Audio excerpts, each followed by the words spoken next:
What are you drinking, bro? Is that coffee? It is. Would you like some? Nah, I'm good. So you don't drink coffee either, right? No. When did you take the stance that you wanted to be completely sober with no drugs, no alcohol? To be real, I didn't really. You just stopped? Nah, I never started. You've never smoked weed? Never drank? Now I've had a couple of shots. Like I've had like one shot every once in a while, but last like Did you get smacked? hell no. I've never drank to that point. Like I've taken a shot of whiskey and it like cleared up my like throat and shit when I was like sick. But like nah, I don't think I've ever.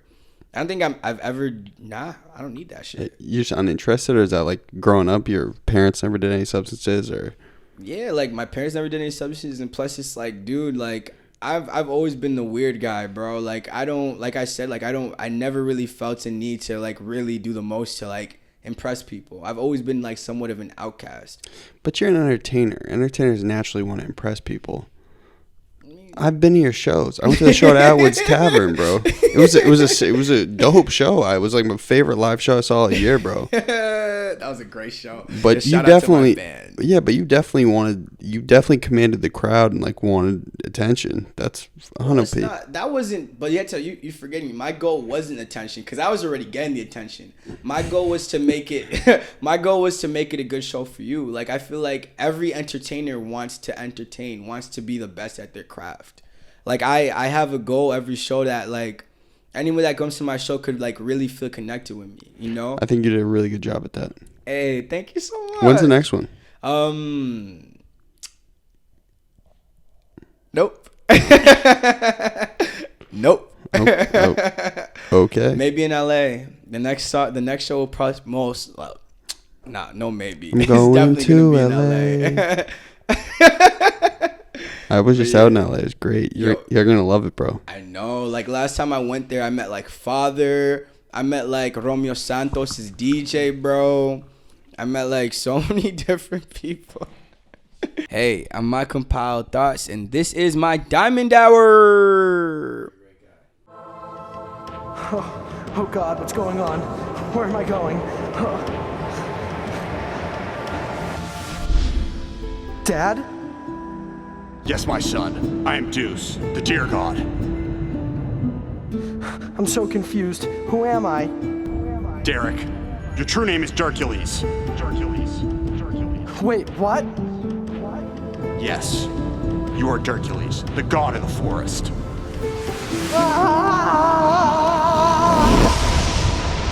Season 5. Hosted by your favorite podcast host, Big Bochi. You already know the deal, mother. What's up?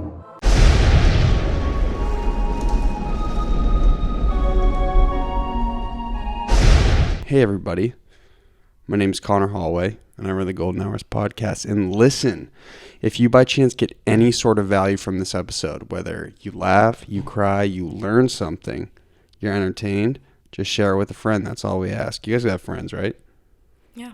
Estelle's got a couple friends. I got family. No Y'all friends? are my family, bro, because we polarize. Okay. I'm a little nervous about that mic maxing out. I'm going to turn it down a little bit. But before we introduce our guest today, who's a regular up on the show, Three Peats. Big E, introduce yourself. My name is Estelle. This is my first show. So I met Conor like a few days ago. So excited to be here and see how this all goes down. That was great. But listen, I met Estelle because I've been looking for a new live producer for our show. Because our show's been consistently in the morning. And do you remember Abu? Mm-hmm. 617 producer. Yeah. He has work a lot. And so there are some days where he can't be here. So I sent out an email blast to Northeastern. I said, hey, man, you guys got some genius kids over there, right? And they said, yeah, we'll send one to all our journalist students saying that you have an open opportunity. So Estelle and I got on the phone, met at Starbucks, and now she's here. Hey, and I was like a mutual connect. And then randomly enough, you were.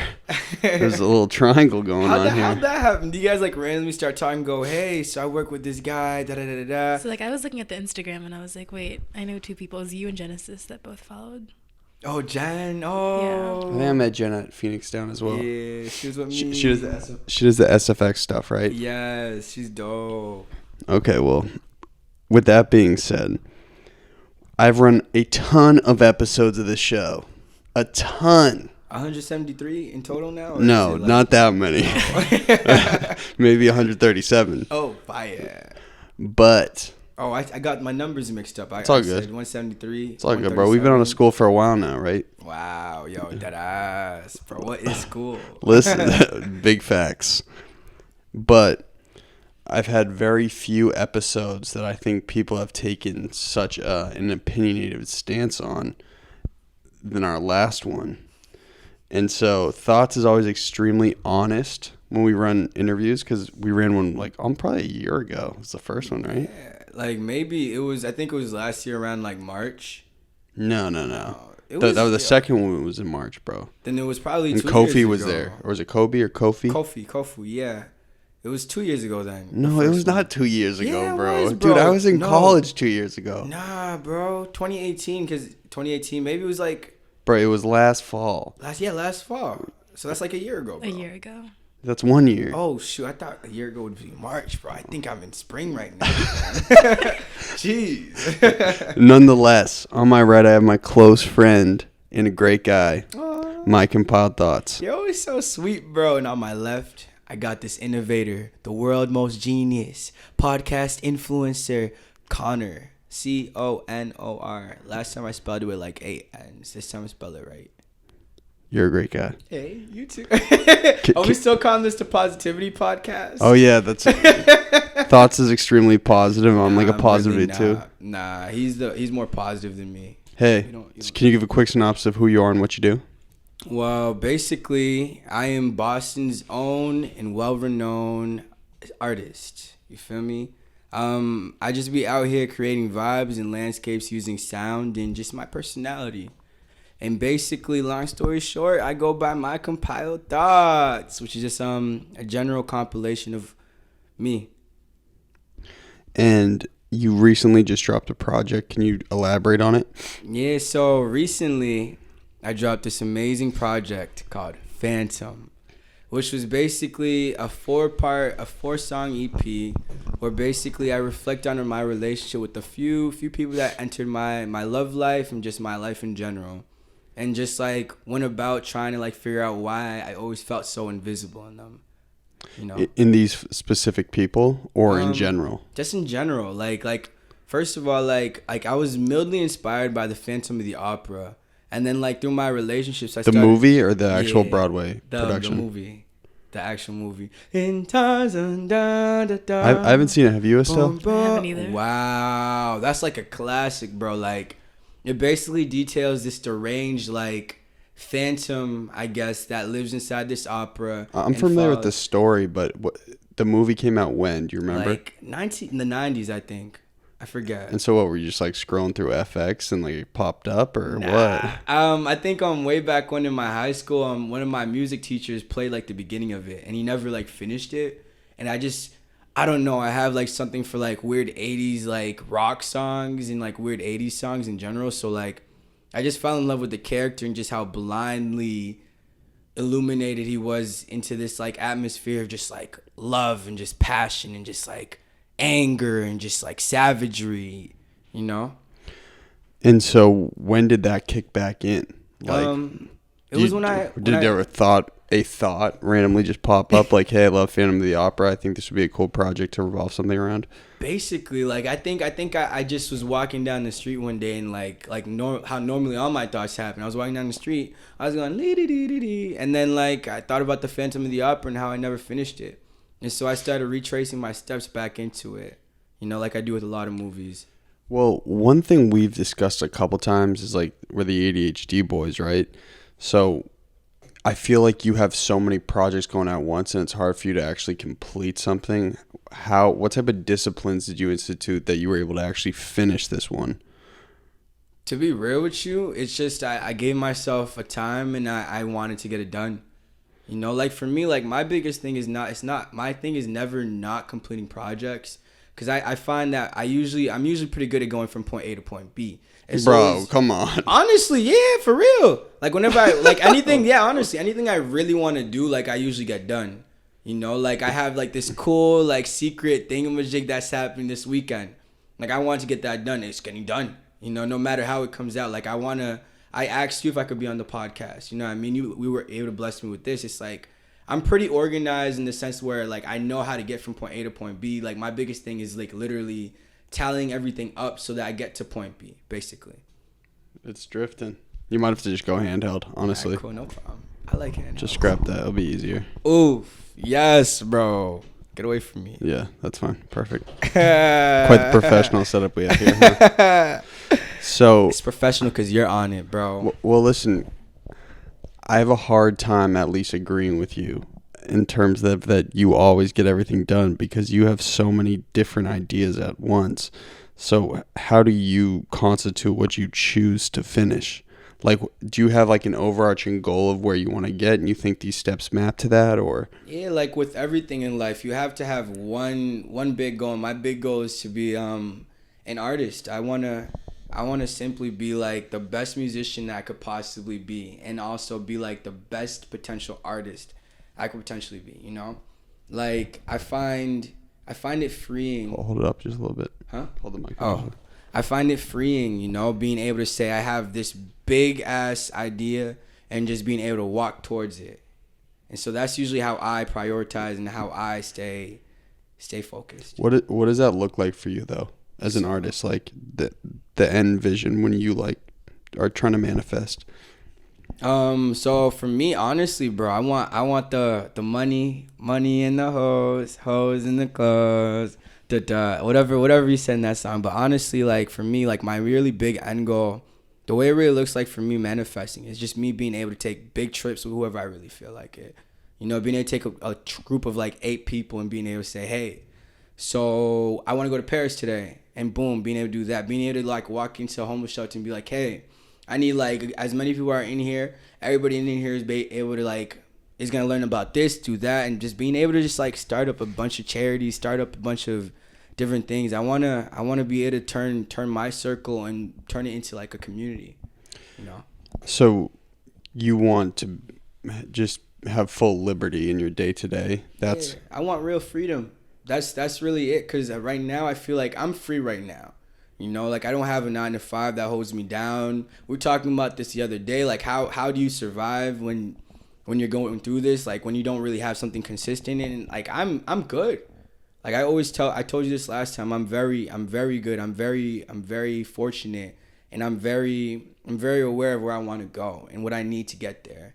You know, like I may not have like all the tools and like every little thing that everybody else in this scene or in the world has. I may not have the most money, but I got what I like to call passion and drive, you know?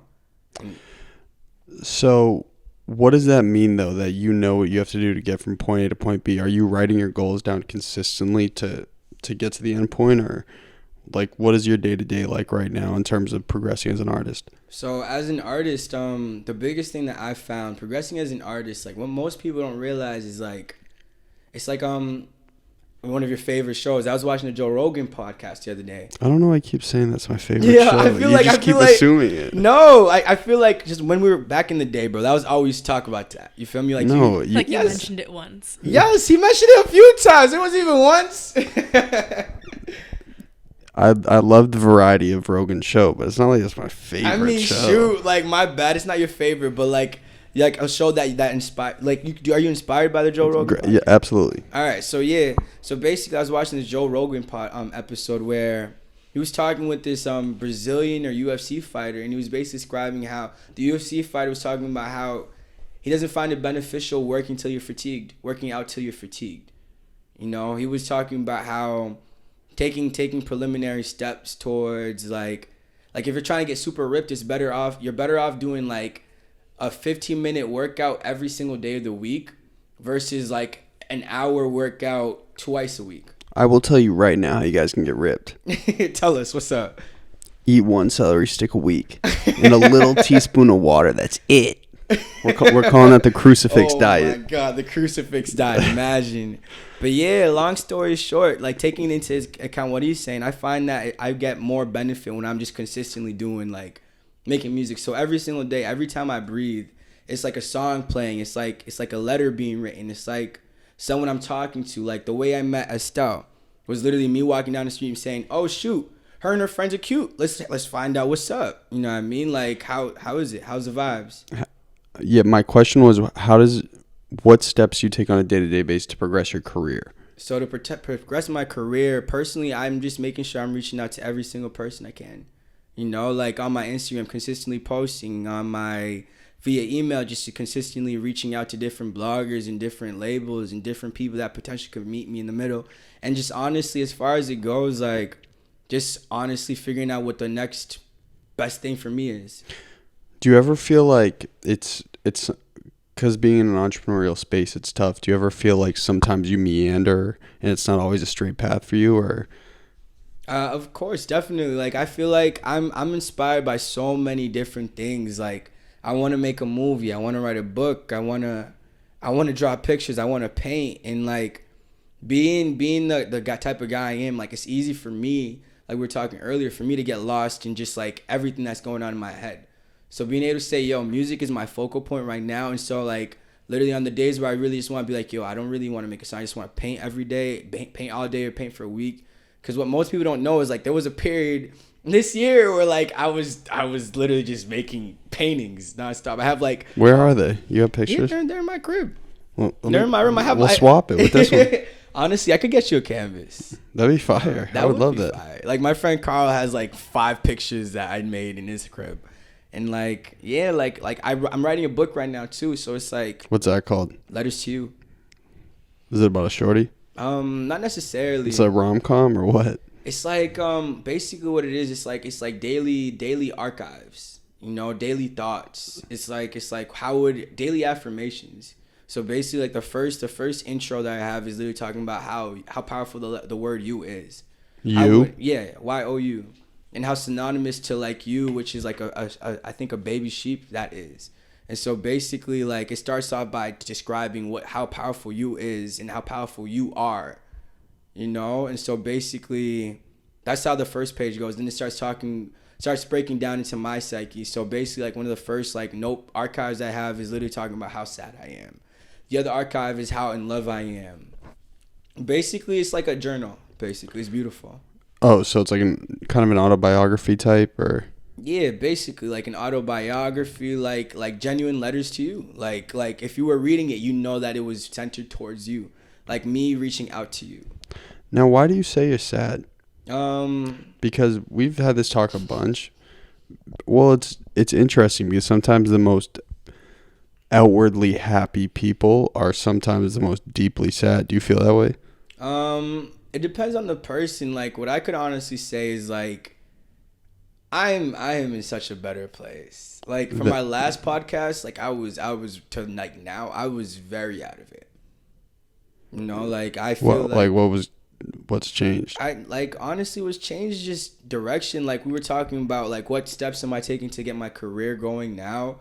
Like I'm thankful. Like I don't feel like all the weights on my shoulder anymore. Like I don't feel like I have anything to prove to anyone, you know, like, and I think as an artist, that's the biggest thing that every artist has to overcome.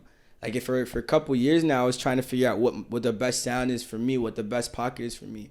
I was over here making music that was me. Like everything I do is me, but it wasn't really, it was what I felt was sort of cool. Even though it had like a realm of abstractness to it, like I'm proud to say that honestly, I give no hells who likes my stuff anymore. I give no hells who wants to talk to me.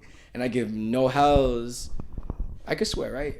You can say, yep. You can say the F word if you'd like. I give no shits. I give no fucks. I give no anything about I give no hells. No hell. Yeah, I was trying to censor myself. You know, we're in a whole new space now. Look at the painting. But I give no fucks, bro. Like dead ass. Like why do you say that though? Because you do care. Every artist cares about the product they're creating. I care deeply about when people look at my podcast and like everything I've created in the city. I care deeply about the effect I'm having on people. You don't? No, that's not what I'm saying. I just don't care how they digest it. Like, I care about my product, but if I give you my product and you look at it and say this is shit, I don't give a fuck. Because that's, at the end of the day, there's someone out there, there's one person out there that thinks my shit is fucking gold. But do you outweigh the positive opinion over the negative? I don't think I weigh it at all. I think I take it as it is. You know, like, it's a matter of taking it as it is and being like, word, so you don't like how this sounds? I'm sorry, bro, but it's already done. So I accept your opinion. Maybe next time I'll put it into account, but as a sensitive dude also, though, I have trouble dealing with negative feedback. I've tried to harden myself a little bit. Is it easy for you to just shrug it off, or like? I'm fortunate because I don't really put my, like, it's not that I don't receive negative feedback. I don't really, hold the mic up just a little bit. I don't really feel like I hear negative feedback. Like, I don't, like, every feedback that I've gotten so far has been constructive in the sense, like, negative, like, I don't really know. I wish I could get more negative feedback because that just means that I'm doing something different. Well, here's a different question. Are there specific people that their feedback matters a lot more than others? Honestly, yeah. For sure. Yeah, for like, me, for sure. Yeah, because, like, if I play my friend a song and he goes, yo, this isn't it. It's like, I'll definitely take that into account. I'll be like, why? Why not? What don't you like about it? I just don't really feel the vibe, or nah. And most of the time what I'm realizing is, like, when you play someone a piece the first time, they 99% of the time they usually go, word, I don't like it. Why they don't like it? Not because it's bad or anything, but just because they're just not used to it. Once you give them a couple listens, it's like, oh shoot, this isn't bad. Like, I actually sort of like it. Like, you play in the car for someone else affirms what you're doing or co-signs it. Then all of a sudden they're going, oh shoot, this isn't bad. This is pretty damn good. Like, how'd you do this? You know? So, like, it's all a matter of just realizing that your vision is your vision, and at the end of the day, like, just keep on pushing with your vision. Yeah, but are there specific people that, like, okay, cool, the general public can ingest my music, how they ingest my music, but are there specific people that, like, you know, I really want to impress them, or I really want them to get the message? I mean, honestly, I'm feeling like Zane Lowe up here. Did you see the Kanye interview with Zane Lowe? I did see the Kanye It was great, wasn't it? It was pretty smooth. I saw, like, the first, like, 10 minutes, and then he started screaming, and I think I got, like, I was like, huh. Did you see it, Estelle? I haven't yet. It was great. Who was he being interviewed by? Zane Lowe. Jinx! You're a great guy. Nah, but on some real, like, I feel like as an artist, like, the whole point of making art is to just figure out who you are. You know, like, I feel like at the end of the day, like, I don't really seek to impress anybody as much as I used to. Like, I used to be a really big people pleaser where I'd be afraid of saying anything that's, like, offensive, afraid of, like, doing anything, afraid of just being in my truth. I feel like nowadays it's like, yo, I have legit no interest in just, like, beating around the bush. It's either, if you want to be neutral, like, I don't really have time for that neutrality. You know? In terms of what? What do you mean neutral with what? I mean, like I want to be more polarizing. Like, I feel like the very best artists are able to get the people to say, yo, this is either good or this is either bad. And I want to be that guy where you go, I don't fucking know about this shit. This is garbage, or, oh, I fucking love this shit. You know? So you want to be more impactful in your music? That's the goal right now? Well, right now, like, for lack of, like, better terms, my music is just literally my way. For right now, like, my goal with music is literally to express where I'm at. You know, like, with Phantom, like, I made that project out of me feeling invisible, me feeling like these relationships that I have aren't really, like, all the way here, you know what I mean? And me also feeling like I'm invisible. That's really it. What do you mean? You mean people don't care? No, like, I feel like, especially when you make music, like, it's really hard for you to gauge, like, how your sound or how anything you do impacts anybody. You know, like, that's where it is tough. You know, just as a person in general too, it's like, it's hard to really look at someone. It's hard to walk down this. It's hard when you're walking down the street in Boston and nobody cares that you're here. You know. But real quick, I thought you didn't care what people thought. I mean, it's not. I'm not saying that I care what people thought. It's more like, it's the idea of being visible. You know. So you think you're seeking a sort of validation? Well, not that I'm seeking a validation. I'm just talking about how people in general feel like they're invisible. You know. and how like everybody like innately, like I could easily say, yo, I don't care, but like everybody wants to feel loved, you know, like everybody wants to feel like they're seen, everybody wants to feel like they're heard, you know. So what are you still feeling, this sense of being invisible? Is that, or was that what this expression was about? Have you moved past it? I'm just kind of trying to dissect what motivated, one, the project, and two, what you're describing as like a switch in your mental. Yeah, so basically, yeah, definitely when I made the project, I still do. Like I felt invisible. You know, like I feel like everybody sees this one side of me, and then like there's like other layers to it, you know, like Is the one side like the wicked positive side? I mean, I wouldn't even call it the wicked positive side. I just call it me, you know, like there's so many different ideas, there's so many goals I have, like the one side is definitely like the side where like, yeah, you could relate to it, where it's like wicked positive. The other side is like the side where it's like I'm over here stressing about am I making the right songs? Am I doing the right business moves? Am I even making any business moves? Am I doing the right thing? Like you start looking around you, looking at all your peers, and you're just like, oh shoot, my peer's doing this. Like, should I be doing this? Or this guy over here is getting this number, or this guy over here has this amount of money, and this guy over here seems so happy. Like, what the hell? And so yeah.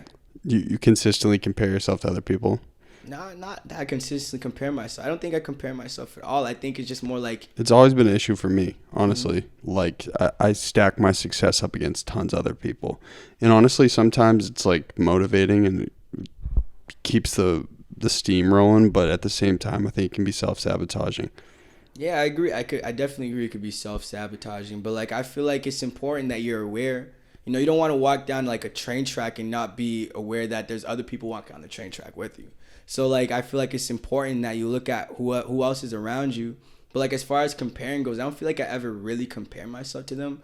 I think it's always a matter of me, like, trying to figure out, am I moving so that we're all aligned? Am I moving in a way that doesn't hurt them? Am I moving in a way that brings me up also? Like, am I moving in a way that, like, is reflective of my true character?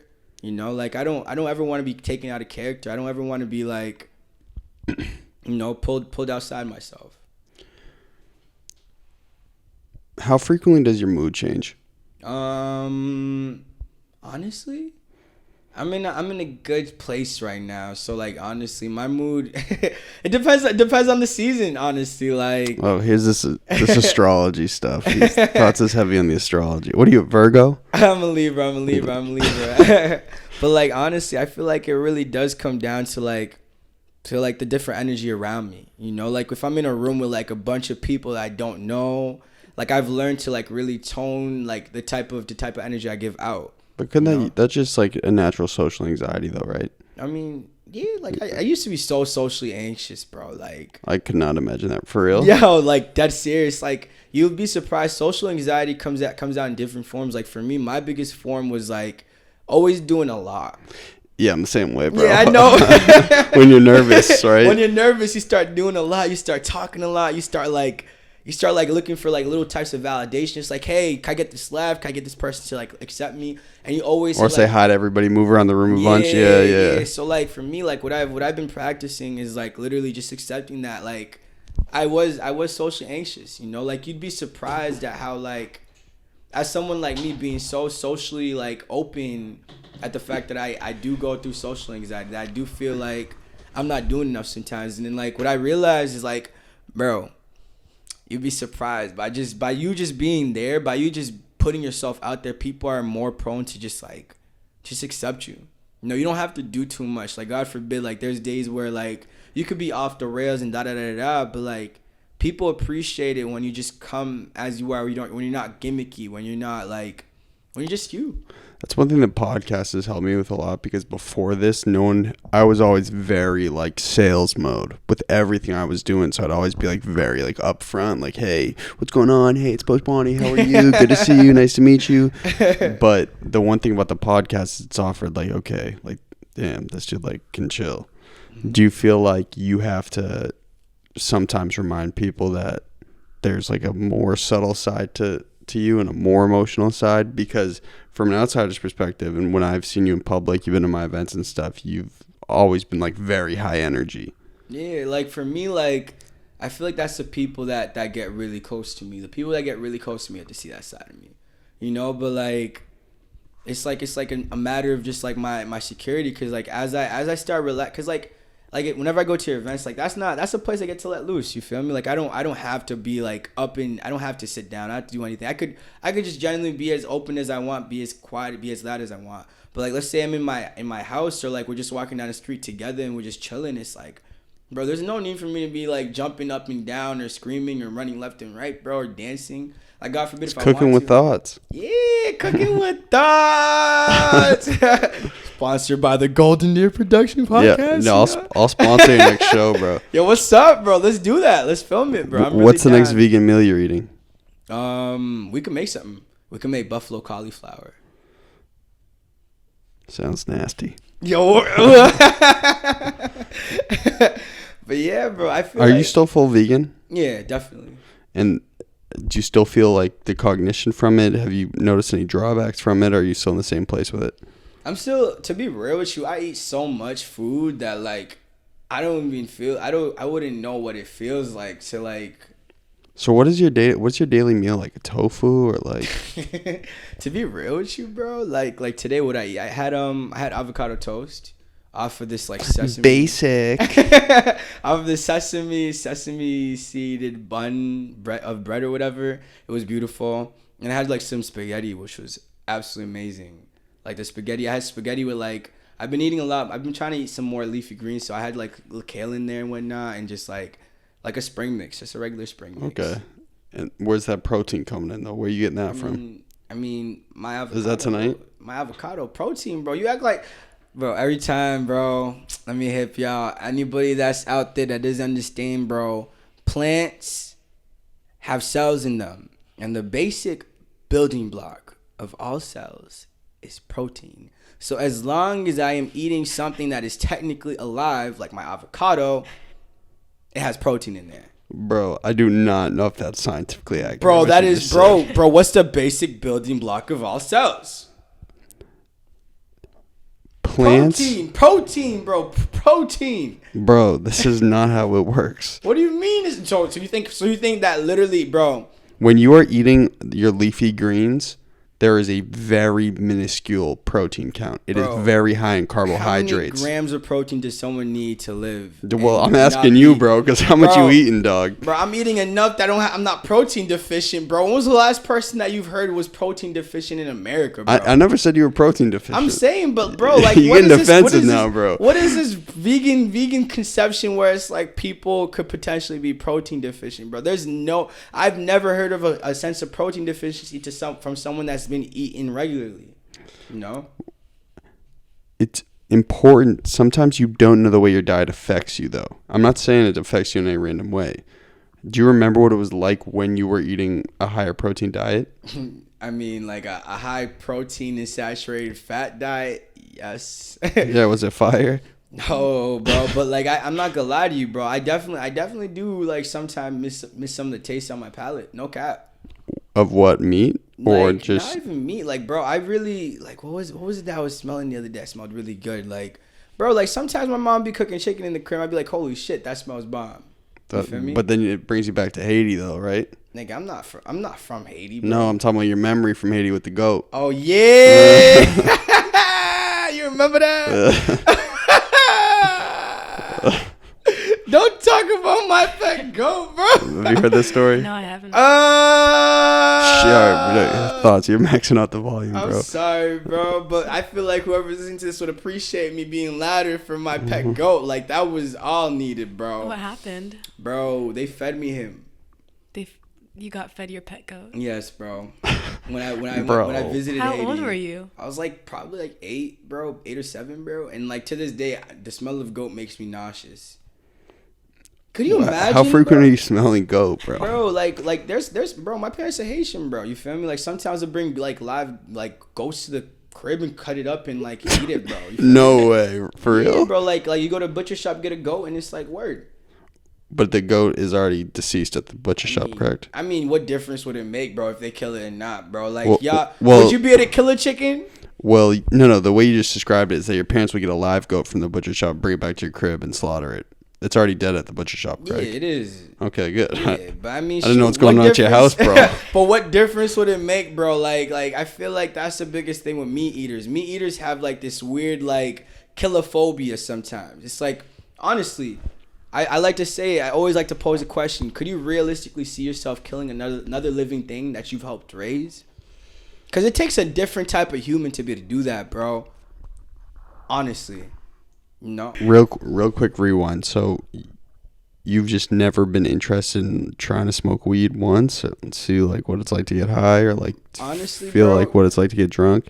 Nah, bro, it don't look pleasant, dude. I think my biggest thing is like I just be looking at everybody else that be doing that, and I'm just like, dude, I'm good. You know, like I have no need to like. It's like, think about it, bro. Like the last person that I really saw get really faded, bro. Like he couldn't move. Like, bro, man's was just there, just standing and just like not able to like control himself, not able to hold himself up. He needed someone to carry him, bro. It's like, bro, I'm a whole ass person, bro. Like, why would I ever want myself to like, you see, I look at it like this, right? I'm strong enough to like I'm strong enough to want to be present, you know? Like I don't want to run away from what I feel. You know, I'm an artist. Like I seek to transcribe what I feel. Anything that numbs that feeling, anything that like makes it so that I no longer am present, bro, takes me out of my artist goal. And so like I have no need, like maybe when I really don't want to be an artist anymore or don't want to create the best pieces, you know, like maybe I'll start, you know, but like as of right now, like what am I gonna get drunk for, bro? Go to like a club and get super faded and wasted and then come home vomiting, bro, for what?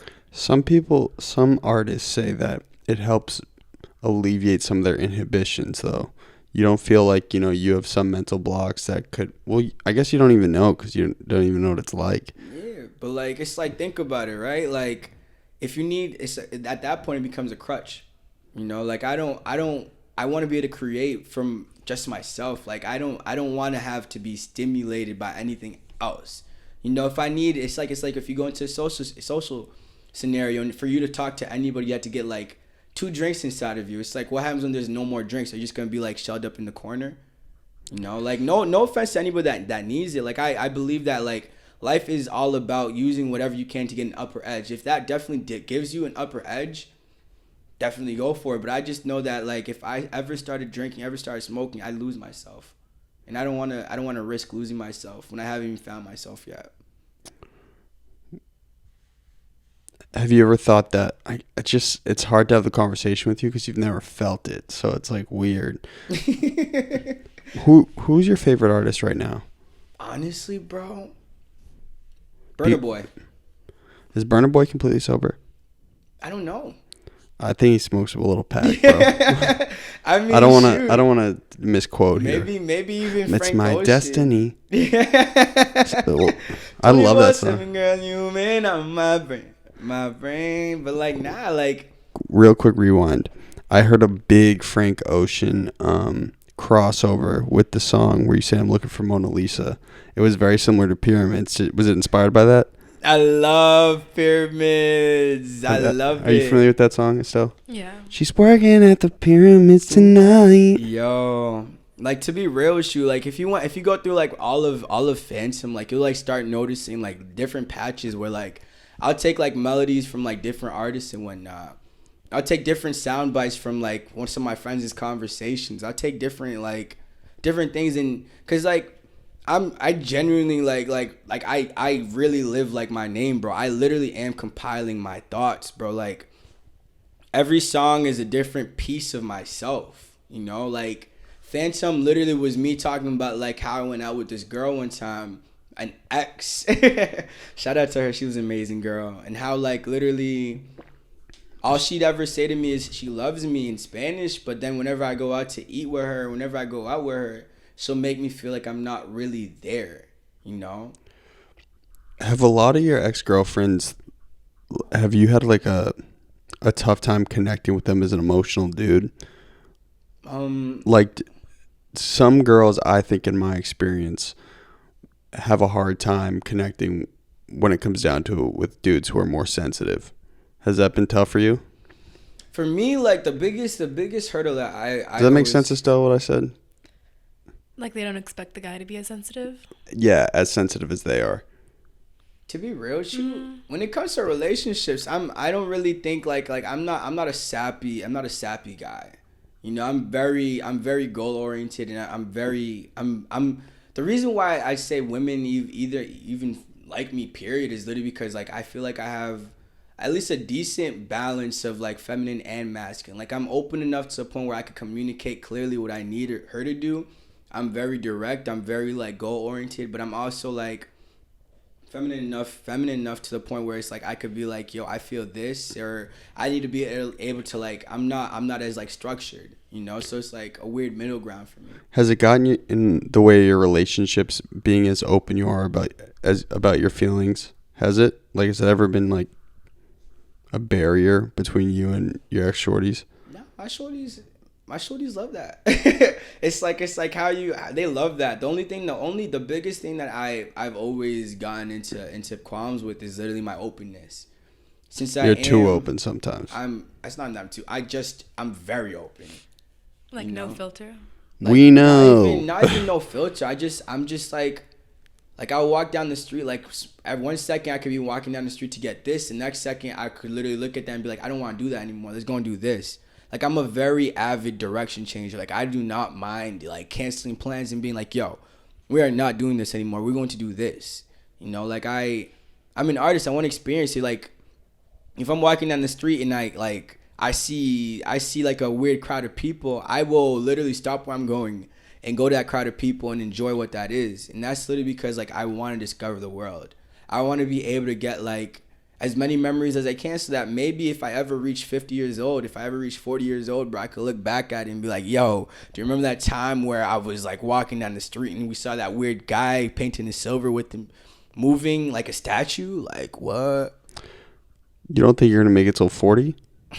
I don't know. I don't know my life. I don't even know if I hope I make it to 40, bro, depending on how my life looks. Do you believe in predestination, like predetermination? In what sense? Like destiny. It's like it's Catholic thought that people's lives are. Did you say it's Catholic thought? Like yo, it's Catholic, bro. Or no, it's like Catholic thought, like it's in the Bible. Oh. It's all good, bro. But it's very Catholic for someone to think when you're born, your whole life is planned out. Do you believe things are that? fated to happen. Yeah, exactly. I wish things were fated to happen for me. Like I just moved, bro. Like I think whatever lucky God is out there blessing me, bro. But as far as it goes with me, bro, like anything that's fated to happen is not my business, and anything that's not is not my business. Like I'm trying to avoid worrying about the future way too much. Is it tough? No, it's actually really freeing. Honestly, like it's a weird concept, but when you think about it, it's like imagine if you don't have anything to worry about. Like everything, like I'm already a worrywart, so like I get super anxious when things don't really work out to the T exactly how I want. So it's like, bro, I have no need to like to make myself any more anxious worrying about if I'm gonna live till 40 or not. Like I'd rather take the pretense where it's like I do not know. Like a lot of people, especially in this day and age, like to act like they know. I'm gonna tell you straight up, bro. I don't know a single thing. You know, like everything that people take as facts every single day is being proven wrong. Like people say you fall out of an 8-story building, you're gonna definitely die. It's like I don't believe in that definitely. So I think you've been wildly resourceful as a Boston artist, which is tough because, as you know, it's not like an entertainment hub. But I think you've exhausted your resources really well. What have been some of your biggest struggles as a Boston artist in the past 6 months? And how have you figured out what resources would be good to progress your career? To be real with you, like I feel like Boston was the best place for me to come up as an artist, because it really, like you said, like it forces you to be resourceful. It's like a lot of things out here aren't really built for you. Like you can't get a show tomorrow if you really want to. You know, like to find a venue, it costs you like $1,000 to book it. But like I feel like just by me, how have I? I'm sorry. Rephrase your question for me. Right now, the past 6 months, your career's grown, right? Taking steps to get there. And as a Boston artist, you have to be very resourceful. Can you give a little insight as to how you've become resourceful and how you exhaust your resources in Boston? Honestly, like as fundamental as it is, it's literally build as many relationships as you can. That was the premise of like any growth I've ever wanted. You know, like making it so that like I could walk down the street and be like, hey, being as open as possible, being as goal oriented, but also just as open as possible. It's like you don't wanna ever come off as the guy that's like trying to use people, trying to do anything, because like I don't ever want it, but making it so that any exchange that you do is balanced. I think my question was a little confusing. Let me rephrase it. Is the only way to grow as an artist in Boston, is it the only way to do it organically, or do you think you could benefit from having a label's backing? Honestly, it has to all be organic, bro. I feel like everybody that comes up with like all the money and everything, like the way the Boston scene works and the way people from Boston are, they're really polarizing, you know? So it's like we have so many bills on our heads, so many stresses on our minds, where it's like, dude, if you're not presenting anything of value to me, why do I care what you're doing? You know, like I have like a bill that's coming up for $500. So what's the point of me focusing on your music? And I feel like a lot of Boston artists fail to realize that. That's why a lot of like, I guess I somewhat of an answer to your question, if you're asking me. So my question is, the last real Boston artist to pop successfully would be Stiz, correct? Mm-hmm. Like commercial. I guess I don't want to like discount Millie's or Bia or anything like that. Yeah. But I feel like Stiz grew so organically in Boston. For someone to grow as big as he did, will they need money to back them, or can it be completely organic? You definitely need money. Like I feel like every single I thought you just said we don't need money. No, it depends on how far you're trying to go. But like when you phrase it like that, yeah, you definitely. You know, you're able to go one person at a time. Like everybody, like I somehow I got a following, bro. Like I could say a good like 60-70% of my streams, and like I'm hitting like 100,000 streams or whatnot, came from like Boston. Like that's just off of like word of mouth. That's just off of me just walking on the street being like, hey, what's up, dude? I make this and this, or share my music with someone, bro. I don't even 99% of the time I don't even ask people to share my music, dude. Like people just appreciate what I'm doing. So yeah, definitely I feel like if you're really trying to pop, it's like, but even look at Stiz. You use a Stiz narrative. Stiz isn't really here right now. You know, he's in LA trying to like figure out where the bag really is. I mean, when he initially grew within the city, he did. It was so organic. You have those big Middle East shows, bro. Yo, he had the basement show. Were you there for all that boiler room stuff?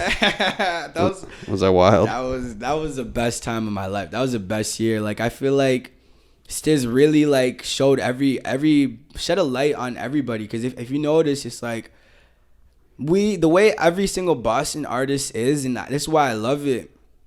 We all get things from each other.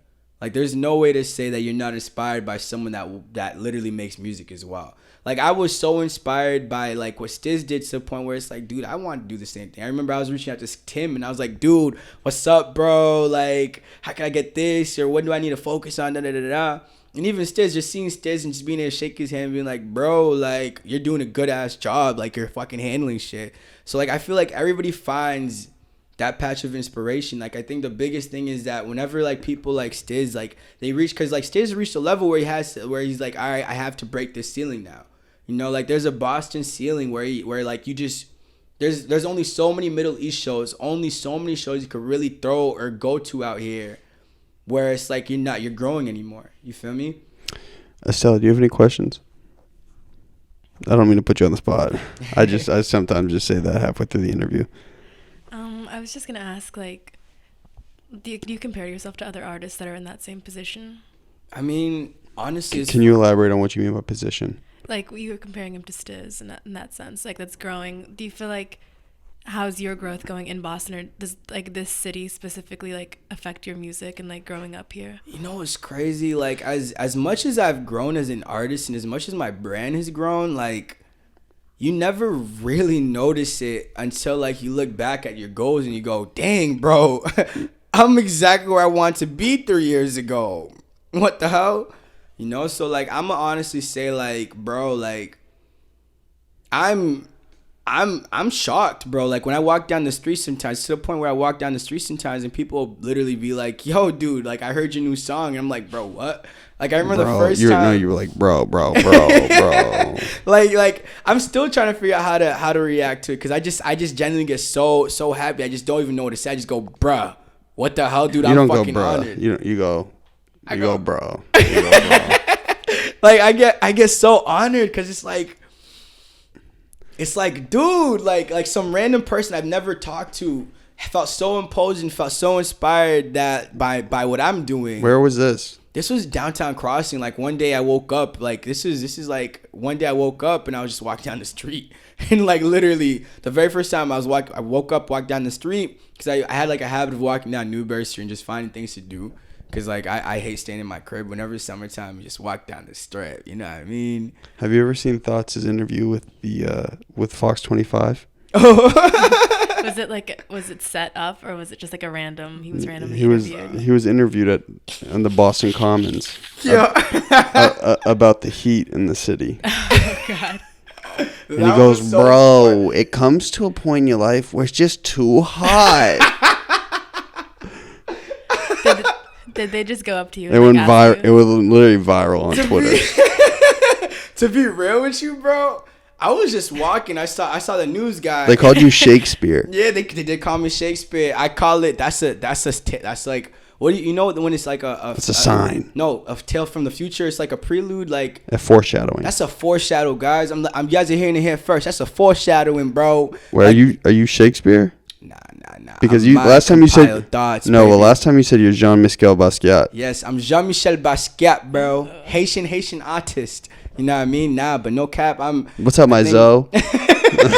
I think I'm really, really, really falling into myself as a person, to the point where it's like whenever I say things like that, I don't even feel like they hold as much weight as me saying, yo, I'm my compiled thoughts, dude. Like, I'm the shit. What did I call you last time, though?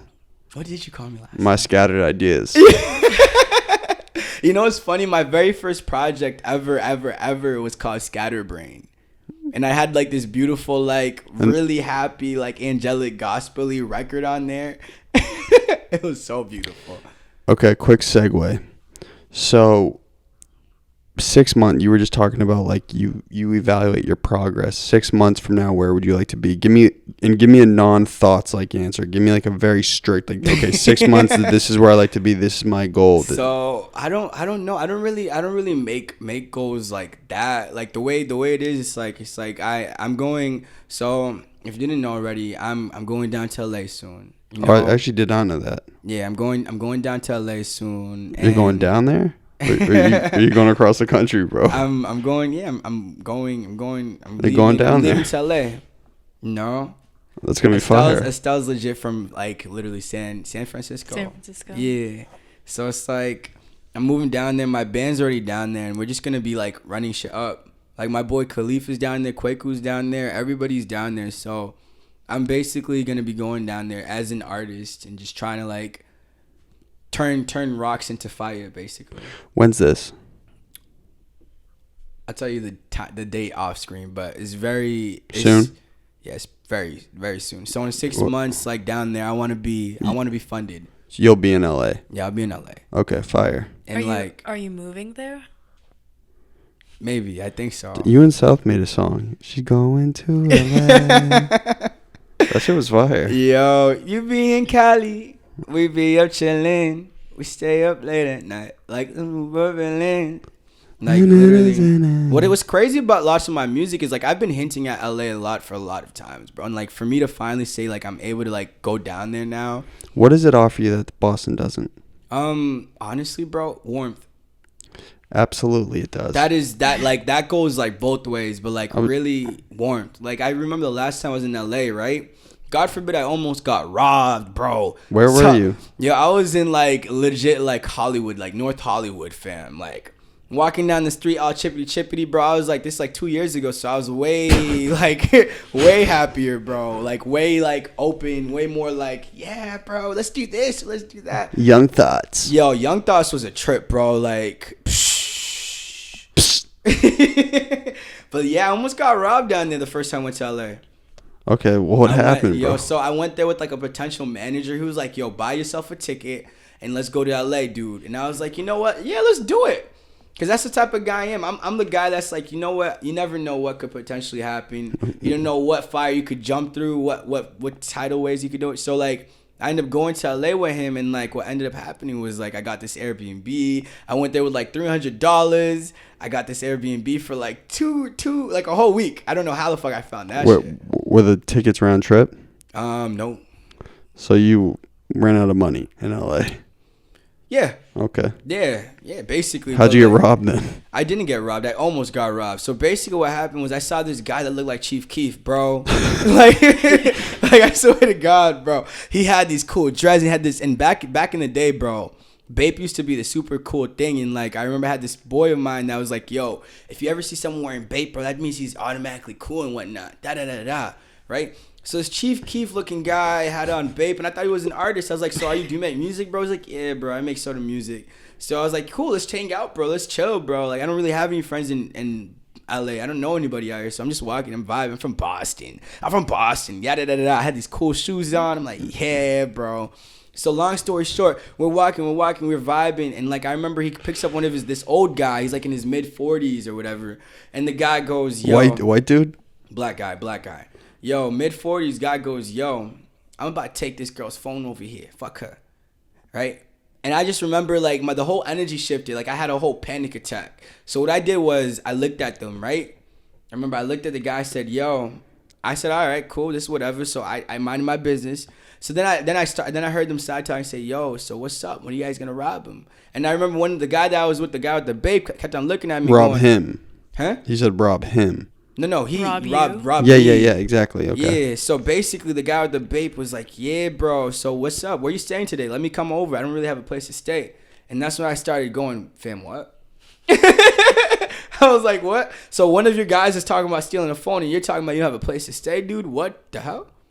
So now I remember I was just like, all right, panic mode. This is no longer, the energy is bad. So like that was the first strike. Second strike, I never wait for a third strike. Whenever you wait for a third strike, that's when things pop off. So I remember I looked at mans, right? And I said, yo, guess what? I'm going to be going this way and you're going to be going that way. That way. Yeah. And so I remember I paused and like it was like it became evening, and like this is what nobody tells you, right? Around Hollywood, when it starts becoming nighttime, that's when everything, the whole energy shifts, bro. Like people that aren't really supposed to be there, bro. It's like, dude. I didn't spend any time in Hollywood. I don't really know, but bro, like fair to say, you're from California, right? You've ever heard that? I mean, I haven't spent that much time in LA, but I can see like Hollywood is like I can see how the energy shifts, bro. Because it's like the tourists are gone. And so what did you just dip? Nigga, I dipped to my Airbnb, and then what happened was my Airbnb looked at me and said, "Hey, I'm surprised you came back because you didn't have another day booked." And I was like, what? And then she was like, yeah, so I could let you stay another night, but you just didn't have another day booked. And I started calling the manager I was with, bro, and he was just like, yeah, I don't know what to tell you, but hang it out, bro. We can make it big in LA, Oh, so everything was fucked up. Yeah, bro. And so I remember like he was like, just return the charger you got for your laptop, because I left my laptop charger that had like I left my laptop charger at home because like I guess like I'm one of those guys that just go, just like whenever I have a goal, like I said earlier, I just go for it. I don't really care. My goal is to be in LA. I met that goal. That was it. After that, anything else that happened was a plus. You feel me? So I tried to return my charger, dude.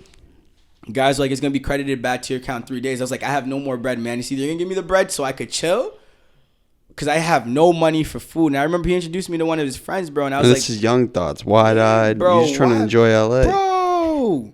And I just remember, look, bro, I was like, dude, if you're not gonna fund me, I'm going home. I remember I called my mom and I was like, hey, so y'all gonna have to help me. I need like $250. Yo, bro, they gave me a credit card. I got me a ticket, and I was out. And then you back to the city. Yes, I was back to the city, and then after that, but like coming back, bro, I got so much clarity from that one trip, and that sounds like the most clutter-minded trip of all time, bro. But it was the best, bro. Like I came back and like it was the best, bro. Cause like from growing from that, bro, like you just really start to notice just how important it is to really like solidify yourself just as an adult.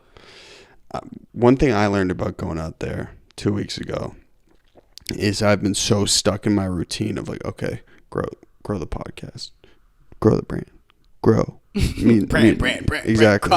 But then you go out there and you're like, wait, there is a whole nother world out there. That's serious, bro. And like I remember like last year I went to San Francisco. Like the biggest thing that I could say LA and like California and Boston is different is like I went to San Francisco. I walked into a museum, bro, like a wide-eyed, like I wasn't really wide-eyed then. This was like last year. But I walked into a museum and like they shut down the whole museum for me. They treated me like, cause they thought I was like some type of celebrity, bro. That's serious. The museum lady was like, "Yo, could you?" My daughter is like a photographer, and she's trying to shoot with like local upcoming artists and whatnot. Did you walk in there with the suede jumpy? Nah, I think I had like this beautiful like varsity jacket, bro. Like that Future gave me way back when. Future, yeah, the artist. Yeah. How'd you get that? I never heard that story. I went to one of his shows. And he threw it to you? That's dope. He gave it to me, bro. He was just like, "Phew." And I was like, yo. You're like, I was it like, was purposeful. Yes, it was purposeful. There was intent, bro. This wasn't me catching nothing. This was intent. Was this the Future Drake show at the Garden? No, it wasn't the Future Drake show. This was like the Future like random club like appearance show. And it was awesome. Okay, quick segue before we wrap up here. Yeah, so you do actively go out to clubs totally sober, right? Yeah, of course. I've been trying to do that, bro. How do you do it, dog? It depends. It depends on the club, first of all. Like, I'm not a club guy. Like, anybody could vouch for you, but like, I've seen you at a La Fabrica, right? You go over there sometimes. Well, La Fabrica, I haven't been to La Fabrica in like years, bro. But like, I'm not a club guy in the sense where it's like I could go there and I'm just boom. I love the club because there's a bunch of people, beautiful women, first of all, and loud music. I go like this, right? Anywhere where there's loud music is a vibe for me. Now, I hate the club because the club's the worst place to socialize with anyone. Like a girl that you'll find in the middle of the street, bro, you could talk to normally. In the club, you can't talk to her. Like, that's serious. If I saw Estelle in the club, I would not be able to talk to her. Be like, what's up, dog? Yeah, bro, because like I'm such a real person where it's like, dude, if I see you in the club and I'm interested, bro, I'm like, what's up, bro? Like, how is everything, bro? How's your day? You call shorties bro, right? Yeah, of course. Yeah, what's up, bro? Yeah, what's up? You know, it's like and they're like, bro, or they're like, I kind of like that. I don't think it's a problem. Right? It's cool, right? It's cool. It's totally cool. I know. So it's like you'll go to this club and like nobody wants to socialize, bro. But like since there's loud music and whatnot, bro, I just know that's my forte, especially with my boys. By a table, now that's a whole new level because then you get to look at everybody and be like, ha ha, you're gonna ignore me, but I'm on this cool table now and I get to sit down while you're standing up. Club hierarchy now, you know. Okay, real quick, are you ready? Hit me. I want you to give us 45 seconds of motivational talk if you can. Yeah, honestly, or positive talk. If you are feeling any type of way about life, stream Phantom. Because that is the most invisible project in the world. It was released with no cover art, technically. No, I mean, it's still not on my Instagram, technically. But you see the aftermath. So stream that. It's really happy. My boy said it made him happy. And generally the feedback I've been getting is that. So, I'll vouch for you. Yeah. It's a really great project. Hey. I've been saying this for a long time. I think you make some of the best music in Boston. Hey, and now LA gets to hear it, baby. You going to miss the city? Honestly, I'm going to be bouncing back and forth. Well, not if you get robbed out there, bro. I mean, bro, as long as you have family, bro, they could strip me for everything, bro. I'm good. I'm forever good. Phantom. Yeah. But yeah, that's such a beautiful project, bro. Incubus, bro. That's like my favorite, bro. I love that song. I love Ghost so much too. It's all great. It is. And it's concise. It is. And I noticed you did a bunch of switch ups with it too. Like there's halfway switch ups between the beats. Mm-hmm. who does that a lot? Travis does that a lot too, right? Do you like his music? I don't really like his production the most, but I like how he could flow off of just a simple 4-bar loop, bro. I think that's incredible. Well, he does that a lot. He switches up his production a ton.